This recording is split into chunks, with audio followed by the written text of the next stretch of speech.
Chapter 11 The Iti. Introduction. The final phase of Vedic literature is the Upanishad. On the one hand, the Upanishad is famous for critical philosophy, and on the other hand, it is also renowned for giving instructions through short and sweet recitals. Present lesson is edited on the basis of well-known recital from Aitareya Upanishad. If observed normally, human community living on earth seems to be identical due to its form, etc. But when observed minutely, it is seen divided into three forms. Certain people keep away from separation of senses.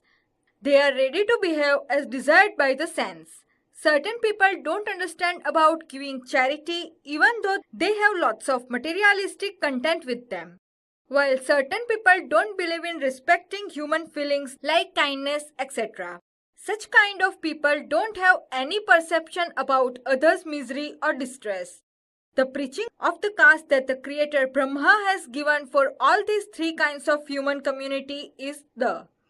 Perhaps it is impossible to find such a short and extensive preaching in world literature. This preaching is to be applied to human beings living in the world in the present context, even if it's applied on God, man, and demon in the Upanishad. Similarly, if the entire human society becomes the worshipper of separation, charity, and kindness, then many problems would be solved automatically. उपनिषत्सु संवादरूपेण अतीव मनोहराः उपदेशाः शोभन्ते।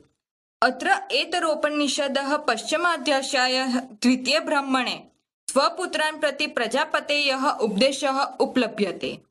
तदत्र प्रस्तुतये प्रजापतेः त्रयः पुत्राः देवाः मनुष्याः असुराः च आसन्।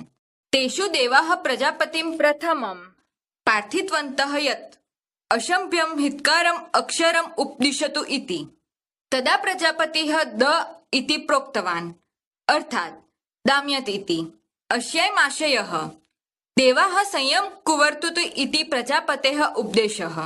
यतो हि देवानां कृते बहवः भोगाः सुलभाः सन्ति। अत एव प्रजापतिः उपदिष्टवान् यत यूयं स्वभावतः अदान्ताः, अतः युष्माभिः दान्ते भव्यमिति।